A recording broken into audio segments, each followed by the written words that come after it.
Welcome to the funnel effect. आज हम react के एक काफी जाने माने लेकिन शायद थोड़े गलत समझे जाने वाले हिस्से पर बात करेंगे। नाम है मेमो। हाँ, react.memo ये परफॉर्मेंस ऑप्टिमाइजेशन के लिए बहुत इस्तेमाल होता है। बिल्कुल, पर कब करना है, कैसे करना है, इसी पर आज हम थोड़ी गहराई में जाएंगे। हमारे पास रिएक्ट की जो ऑफिशियल डॉक्यूमेंटेशन है उसके कुछ जरूरी हिस्से हैं। हाँ, जिनसे मेमो की कहानी साफ होती है। तो हमारा लक्ष्य क्या है? मेमो को ठीक से समझना, ये है क्या चीज, कब यूज करें, कब बिल्कुल ना करें, और ये जो नया रिएक्ट कंपाइलर आ रहा है, हाँ, उसका क्या असर होगा। एग्जैक्टली क्या उसके बाद मेमो की जरूरत रहेगी भी?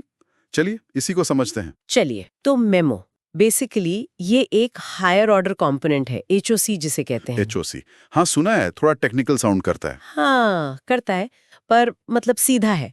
ये एक फंक्शन है जो आपके फंक्शनल कंपोनेंट को इनपुट की तरह लेता है अच्छा, और उसका एक कह सकते हैं स्मार्ट वर्जन या मॉडिफाइड वर्जन लौटाता है। स्मार्ट वर्जन मतलब ऐसा वर्जन जो बेवजह री-रेंडर नहीं होता। इसका मेन काम यही है कि कंपोनेंट को दोबारा रेंडर होने से रोकना, अगर उसको जो प्रॉप्स मिल रहे हैं, प्रॉपर्टीज, हाँ प्रॉप्स, अगर वो पिछली बार से बदले नहीं है। अच्छा, लेकिन यहाँ एक कैच है जो डॉक्यूमेंटेशन भी साफ कहता है, ये सिर्फ एक परफॉर्मेंस ऑप्टिमाइजेशन है। सिर्फ ऑप्टिमाइजेशन, गारंटी नहीं। कोई गारंटी नहीं कि रिएक्ट इसे हमेशा मानेगा ही। अच्छा, ये बस एक हिंट है रिएक्ट के लिए। सिंटैक्स तो काफी सिंपल है। Const memoized component is equal to memo some component, बस इतना। ठीक है, तो अगर प्रॉप सेम रहे तो रीरेंडरिंग रुक सकती है, लेकिन नॉर्मली रिएक्ट रीरेंडर कब करता है? मतलब डिफॉल्ट बिहेवियर क्या है और इसे रोकने की जरूरत क्यों पड़ती है? अच्छा सवाल है। देखो, रिएक्ट का जो नॉर्मल फ्लो है वो ये है कि जब भी कोई पेरेंट कंपोनेंट री-रेंडर होता है तो इसके अंदर जितने भी चाइल्ड कंपोनेंट्स हैं वो सब भी री-रेंडर होते हैं। सब के सब, चाहे उनके प्रॉप्स बदले हों या नहीं? हाँ बिल्कुल, डिफॉल्ट यही है। रिएक्ट ये नहीं देखता कि चाइल्ड के प्रॉप्स बदले हैं या नहीं, वो बस री-रेंडर कर देता है। ओह अच्छा। अब मेमो का इस्तेमाल करके हम रिएक्ट को ये बताते हैं कि भाई देखो, हमारा ये जो कंपोनेंट है ये शायद प्योर है। प्योर मतलब अगर इसको सेम प्रॉप्स दोगे तो ये हमेशा सेम आउटपुट ही देगा, है ना? तो अगर प्रॉप्स पिछली बार जैसे ही हैं तो उसको री-रेंडर करने की जरूरत नहीं है, तुम इसे स्किप कर सकते हो। समझ गया। इससे परफॉर्मेंस बचती है, खासकर अगर वो चाइल्ड कंपोनेंट खुद में काफी हैवी हो। एग्जैक्टली और ये बराबरी चेक करने के लिए, मतलब प्रॉप सेम है या नहीं, ये object.is एल्गोरिथम यूज करता है। object.is, ये नाम थोड़ा टेक्निकल है। प्रिमिटिव वैल्यूज के लिए तो शायद ठीक है, नंबर, स्ट्रिंग वगैरह। हाँ, प्रिमिटिव्स के लिए बिल्कुल सही काम करता है। object.is 55 ट्रू है, object.is hello hello भी ट्रू है। लेकिन ऑब्जेक्ट्स या एरेस का क्या, जो हम अक्सर प्रॉप्स में पास करते हैं?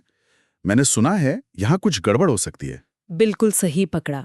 यहीं पर मेमो का जो डिफॉल्ट बिहेवियर है, शैलो कंपैरिजन, उसकी लिमिटेशन सामने आती हैं। शैलो कंपैरिजन मतलब मेमो सिर्फ प्रॉप्स के पहले लेवल को देखता है। ऑब्जेक्ट्स, एरेज, फंक्शंस के लिए वो उनकी वैल्यूज के अंदर नहीं जाता, वो सिर्फ उनका मेमोरी रेफरेंस चेक करता है। मेमोरी रेफरेंस, ओहो। हाँ, अब सोचो जावास्क्रिप्ट में क्या होता है। हर बार जब आप एक नया ऑब्जेक्ट ओ बनाते हो या नया एरे बनाते हो या एक फंक्शन डिफाइन करते हो, तो मेमोरी में एक नया रेफरेंस बनता है। तो अगर पेरेंट कंपोनेंट री-रेंडर हुआ और उसने चाइल्ड को एक ऑब्जेक्ट प्रॉप पास किया, भले ही ऑब्जेक्ट के अंदर की सारी वैल्यूज सेम हो। हाँ बिल्कुल, भले ही डेटा दिखने में एकदम सेम हो, पिछली बार भी था, इस बार भी है, लेकिन जावास्क्रिप्ट ने मेमोरी में दो अलग-अलग ऑब्जेक्ट्स बना दिए हैं। उनके रेफरेंस अलग हैं। तो object.is के लिए वो अलग माने जाएंगे। एग्जैक्टली। object.is होल होस खोल के हमेशा फॉल्स होता है। यही बात फंक्शंस पर भी लागू होती है। हर रेंडर पर नया फंक्शन रेफरेंस। अरे बाप रे, तो इसका मतलब ये हुआ कि अगर हम ऑब्जेक्ट या फंक्शन प्रॉप्स पास कर रहे हैं तो अकेला मेमो लगाना तो ज्यादातर बेकारी है। बिल्कुल, जब तक आप कुछ और ना करें। ये एक बहुत कॉमन प्रॉब्लम है।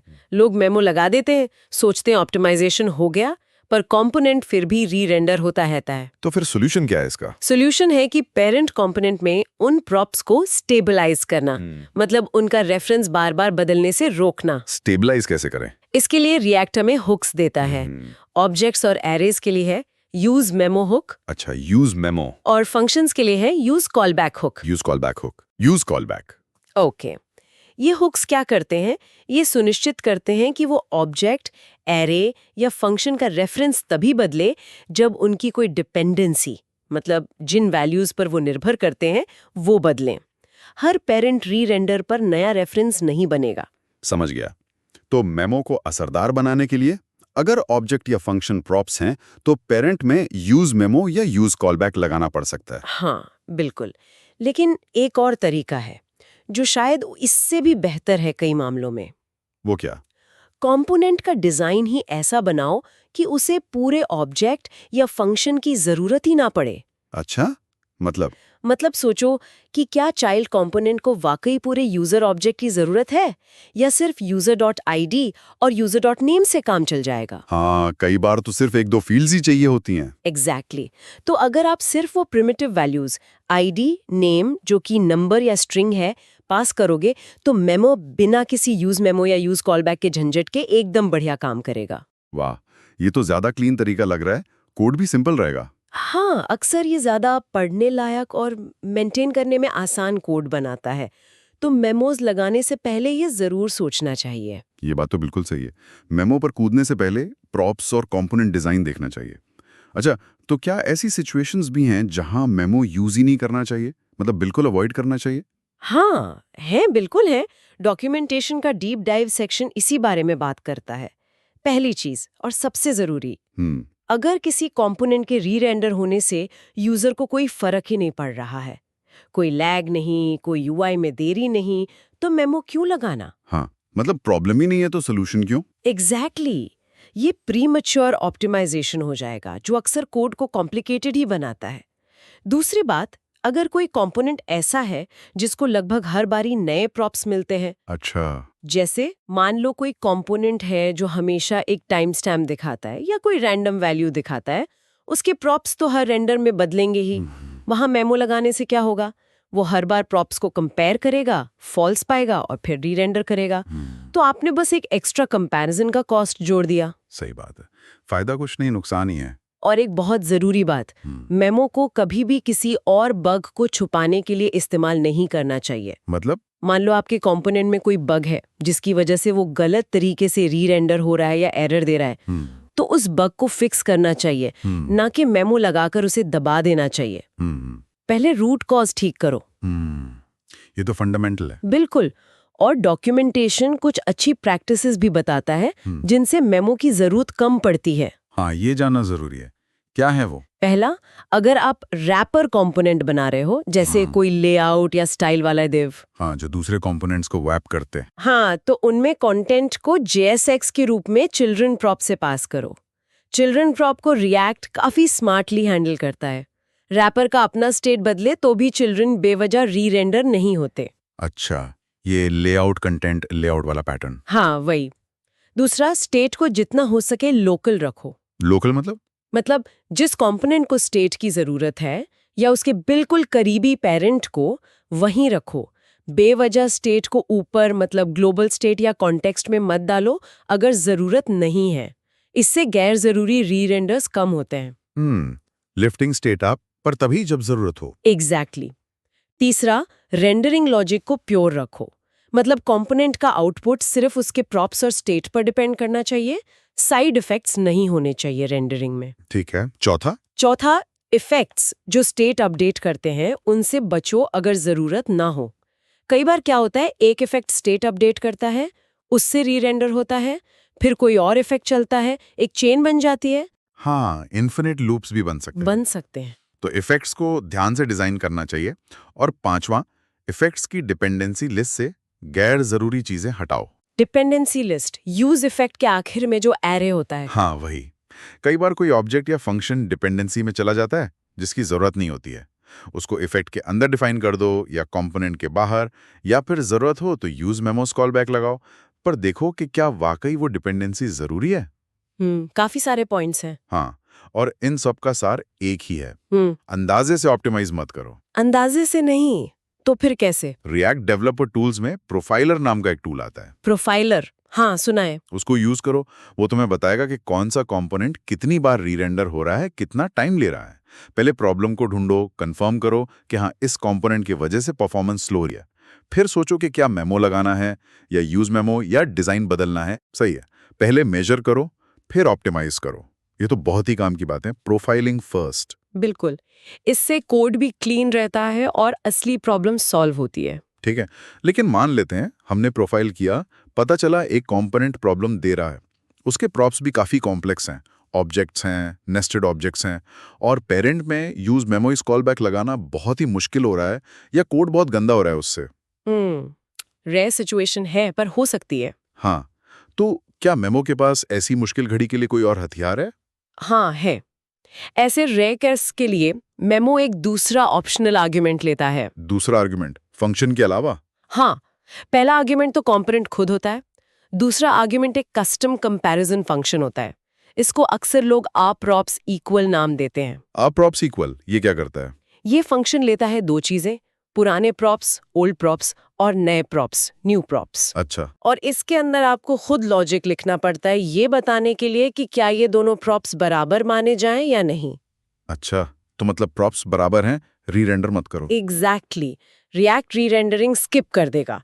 और अगर आपका फंक्शन फॉल्स रिटर्न करता है तो कंपोनेंट री रेंडर होगा। अच्छा, तो डिफॉल्ट शैलो कंपैरिजन की जगह हम अपना लॉजिक लगा सकते हैं। हाँ, पर यहाँ बहुत सावधानी की जरूरत है। सावधानी मतलब? डॉक्यूमेंटेशन कुछ वार्निंग्स देता है। पहली, आपको इस फंक्शन में सारे प्रॉप्स को कंपेयर करना होगा। सारे मतलब सारे फंक्शंस भी। अगर एक भी भूल गए? तो अगर मान लो आपने ऑन क्लिक हैंडलर को कंपेयर करना भूल गए तो हो सकता है कंपोनेंट पुराने वाले ऑन क्लिक के साथ रेंडर हो जाए। इससे बहुत अजीब बग्स आ सकते हैं जिन्हें पकड़ना मुश्किल हो। ओह, ये तो खतरनाक है। हाँ, दूसरी वार्निंग है डीप इक्वालिटी चेक से बचने की। डीप इक्वालिटी मतलब नेस्टेड ऑब्जेक्ट्स को पूरा अंदर तक चेक करना। हाँ, जैसे लोडाश का इक्वल फंक्शन करता है, ये बहुत स्लो हो सकता है, खासकर अगर डेटा बड़ा है। या आपके ऐप को फ्रीज तक कर सकता है। अरे, तो आपको ये पक्का करना होगा कि आपका custom rprops equal function component को री-रेंडर करने से वाकई तेज हो। नहीं तो ऑप्टिमाइजेशन के चक्कर में परफॉर्मेंस और खराब हो जाएगी। तो इसको यूज करने से पहले परफॉर्मेंस नापना बहुत जरूरी है। बहुत जरूरी, और वो भी प्रोडक्शन बिल्ड पर।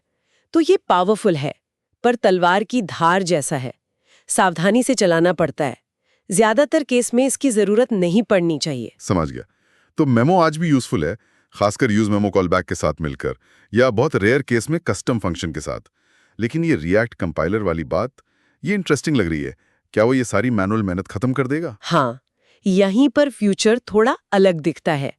रिएक्ट टीम जिस रिएक्ट कंपाइलर पर काम कर रही है, उसका एक बड़ा गोल यही है, ऑटोमेटिक मेमोइजेशन। ऑटोमेटिक मतलब हमें मेमो यूज कॉल बैक लगाना ही नहीं पड़ेगा? काफी हद तक हाँ। आइडिया ये है कि कंपाइलर आपके कोड को बिल्ड टाइम पर ही एनालाइज करेगा। वो खुद समझेगा कि कौन सी वैल्यूज री-रेंडर के बीच बदल सकती हैं, कौन सी नहीं। वो कैसे समझेगा? वो कोड के फ्लो को ट्रैक करेगा, देखेगा कौन सी वेरिएबल कहाँ से आ रही है, क्या वो किसी स्टेट या प्रॉपर डिपेंडेंट है जो बदल सकता है। और अगर उसे लगता है कि JSX का कोई हिस्सा, जैसे कोई चाइल्ड कंपोनेंट? हाँ, जैसे expensive child name equals to user name, अगर कंपाइलर देखता है कि यूजर नेम पिछले रेंडर से बदला नहीं है, तो वो एक्सपेंसिव चाइल्ड के पिछले रेंडर के आउटपुट को ही दोबारा यूज कर लेगा, उसे दोबारा कॉल ही नहीं करेगा। वाह, मतलब वो खुद ही मेमो जैसा काम कर लेगा। बिल्कुल। और शायद उससे भी बेहतर, क्योंकि वो सिर्फ प्रॉप्स को नहीं, कंपोनेंट के अंदर की इंटरमीडिएट वैल्यूज को भी मेमोइज कर सकता है। जैसे अगर आपने कंपोनेंट के अंदर कोई कैलकुलेशन की है जो प्रॉप्स पर डिपेंड करती है, तो कंपाइलर उसे भी कैश कर सकता है बिना यूज मेमो लगाए। उसका एक हिस्सा है। वो सिंबल बेसिकली ये चेक करने के काम आता है कि क्या इस हिस्से के लिए कैश अवेलेबल है। अगर है तो रेंडरिंग स्किप करो। अच्छा, तो अगर रिएक्ट कंपाइलर आ गया और हमने उसे यूज करना शुरू कर दिया, तो फिर मैनुअल मेमो, यूज कॉलबैक की छुट्टी? उम्मीद तो यही है कि इनकी जरूरत बहुत कम हो जाएगी या शायद खत्म ही हो जाए कई केसेस में। लक्ष्य यही है कि डेवलपर बस लॉजिक लिखें और परफॉर्मेंस की चिंता कंपाइलर पर छोड़ दें। इससे तो कोड कितना क्लीन हो जाएगा। हाँ, कोड क्लीन रहेगा और डेवलपर्स का फोकस फीचर्स बनाने पर ज्यादा रहेगा, न कि ऑप्टिमाइजेशन की बारीकियों में उलझने पर। तो आज के डेवलपर्स के लिए इसका क्या मतलब है? जो अभी मेमो यूज कर रहे हैं या सोच रहे हैं, उनके लिए टेक अवे क्या है? टेक अवे ये है, आज की तारीख में react.memo एक जरूरी टूल है। अगर आपको प्रोफाइलर बताता है कि कोई कंपोनेंट बार बार सेम प्रॉप से रेंडर होकर लैग पैदा कर रहा है, तो मेमो यूज करो। लेकिन साथ में ऑब्जेक्ट्स फंक्शंस वाली प्रॉब्लम का ध्यान रखो और जरूरत पड़ने पर यूज मेमोज यूज कॉलबैक लगाओ।